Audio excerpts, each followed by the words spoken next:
परं व्याप्तं येन चराचरं तत्पदं दर्शितं येन तस्मै श्री गुरुवे नमः। संक्षिप्त योग वशिष्ठ निर्वाण प्रकरण उत्तरार्ध सर्ग 8 से 10। आज का विषय है संसार वृक्ष के उच्छेद के उपाय, प्रतिमान जगत की असत्ता, ब्रह्म में ही जगत की प्रतीति तथा सर्वत्र ब्रह्म की सत्ता का प्रतिपादन। भुषुंड जी कहते हैं, विद्याधर, पाताल सहित यह पृथ्वी जिसका आधार मूल भाग है, लोकालोक पर्यंत फैले हुए पर्वत की कंदराएं जिसकी वेदी हैं, ऐसा यह संसार रूपी वृक्ष अहंकार रूपी बीज से उत्पन्न होता है।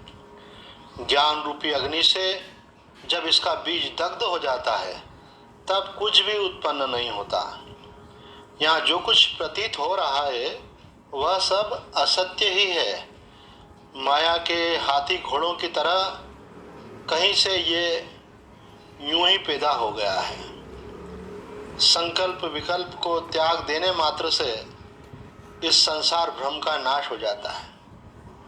शुद्ध आत्मा, तुम पहले पतन के हेतुभूत अविवेक पद में स्थित थे, किंतु अब उससे भिन्न उस पुण्यमयी दूसरी विवेक पदवी को प्राप्त हो गए हो, जो तीनों लोगों को पवित्र करने वाली है।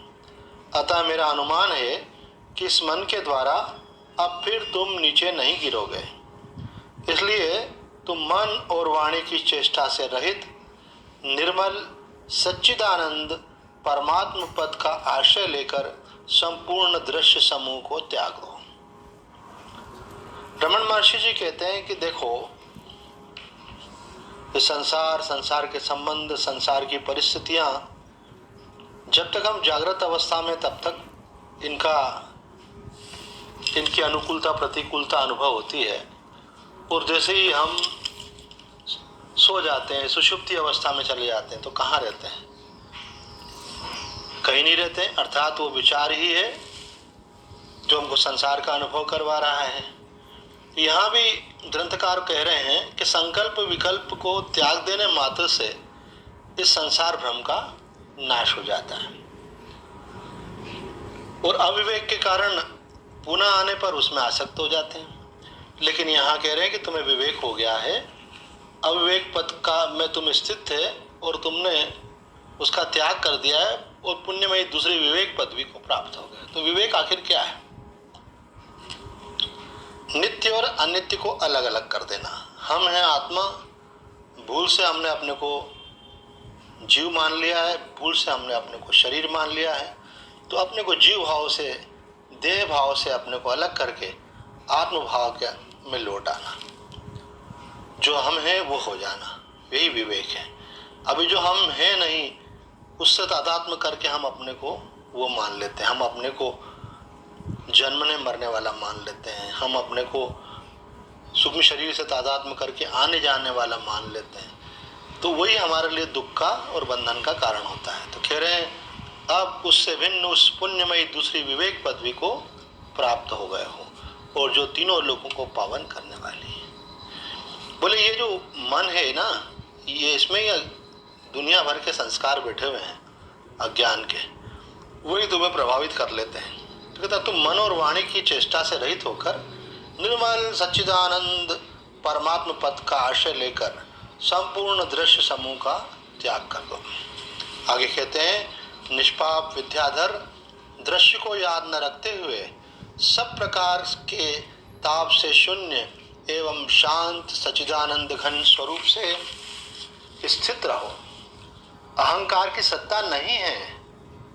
इस भावना से अहंकार रहित होकर यदि तुम्हारा चेतन स्वरूप चिन्मय परमात्मा में पूर्ण रूप से मिलकर एक हो जाए, जो कि वास्तव में एक ही है, लेकिन सीमित से जुड़कर उस उपाधि को धारण करके हम अपनी पृथकता को महसूस करने लगते हैं, जबकि हम पृथक नहीं हैं, एक हैं।